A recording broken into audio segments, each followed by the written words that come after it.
let me, I would say, summarize, because you mentioned so many important and great things, that ideas, and put a structure in how can you make your learning journey to the next level.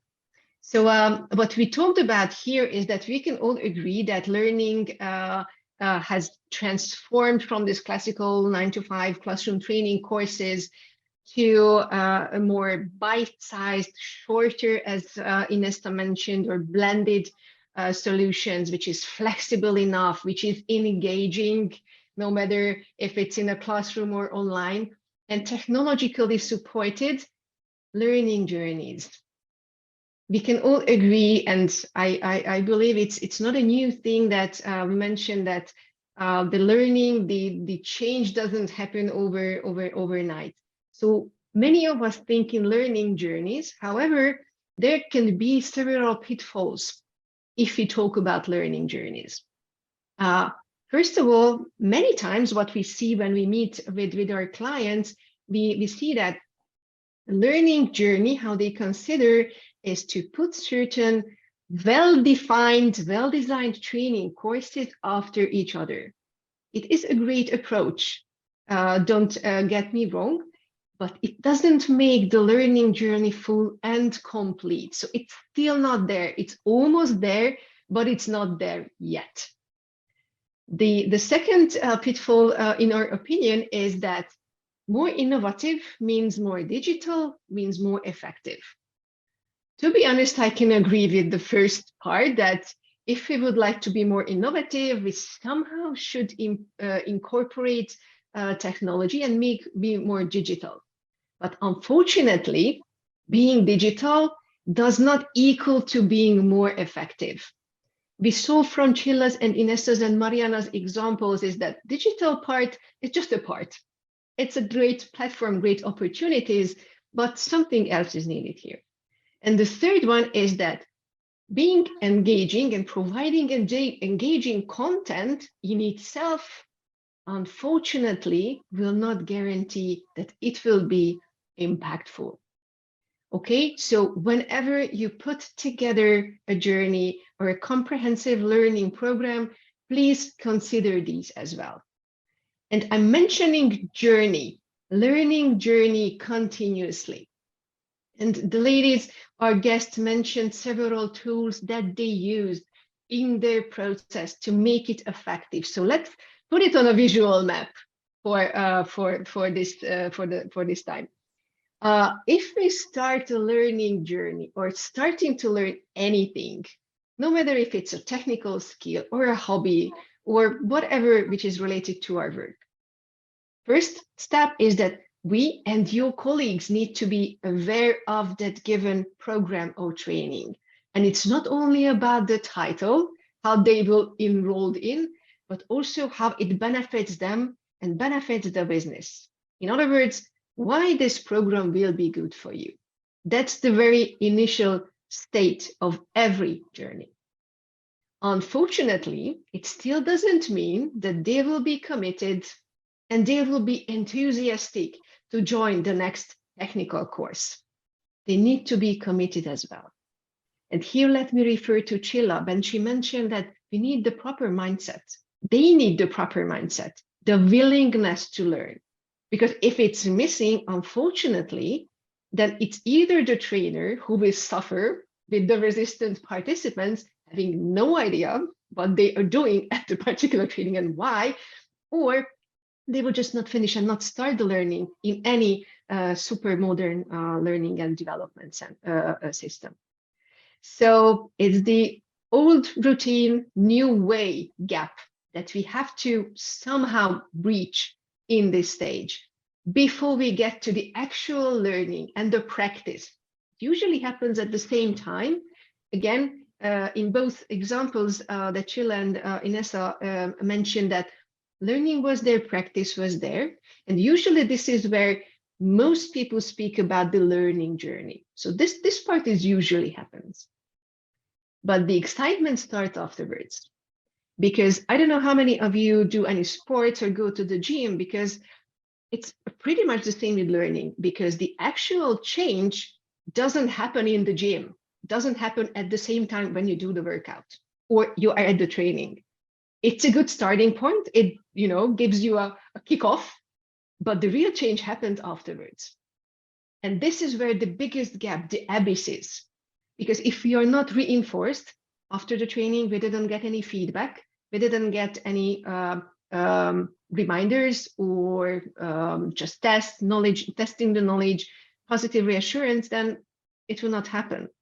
We need to implement it, try it out, have the environment to encourage us to try it out, have the support, have the feedback, have the group around us that, for example, Childa mentioned, to dare to do this.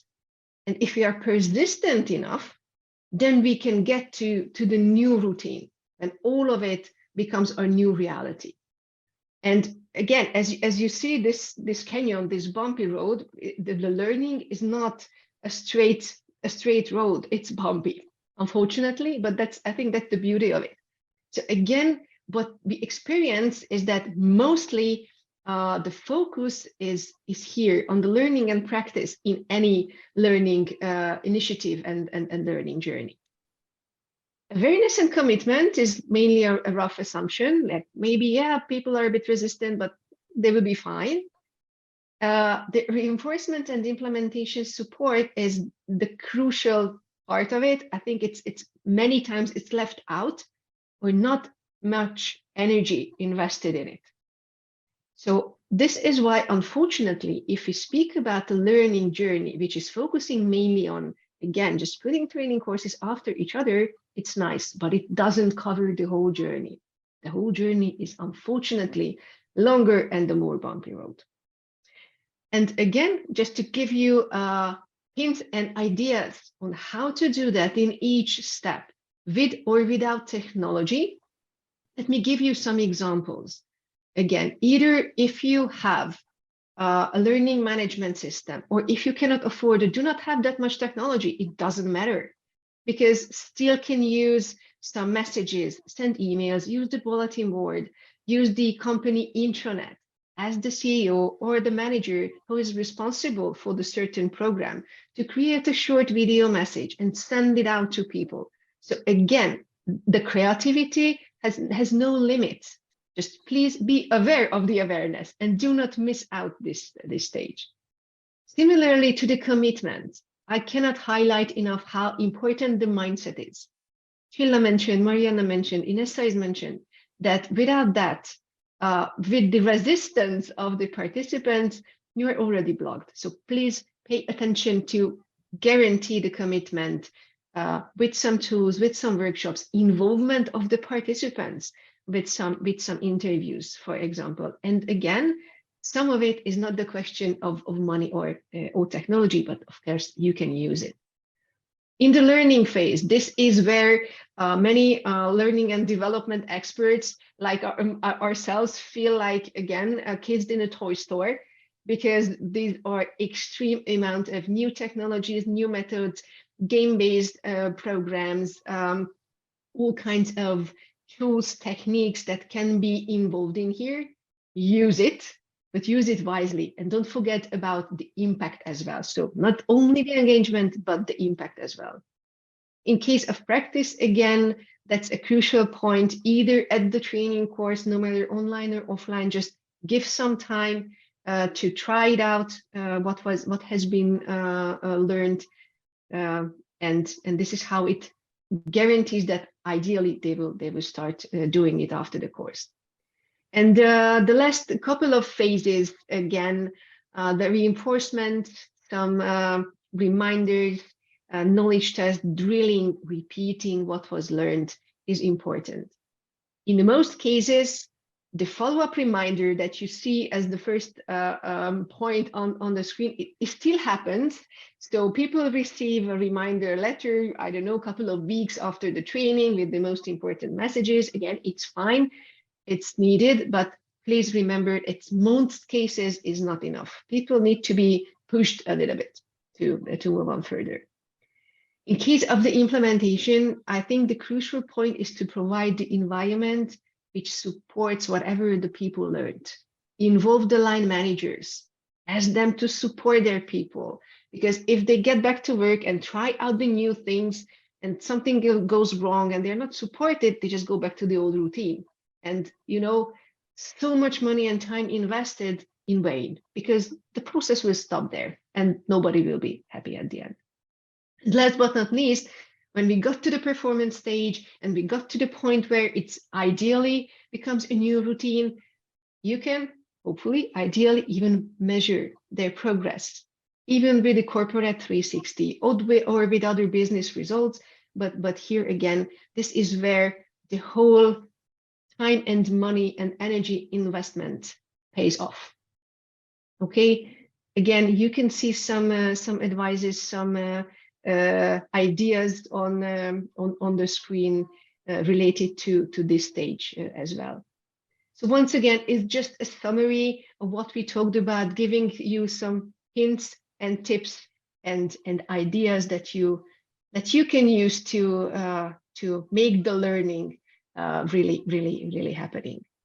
And just one last remark for the end, that we are highlighted here, all of us probably, that technical problems can be solved with technical solutions. But if it comes to non-technical issues like how the human brain works, how us humans learn, it is not a technical problem. So technology will help you, but will not solve the problem, unfortunately, instead of you. So please keep this message in mind.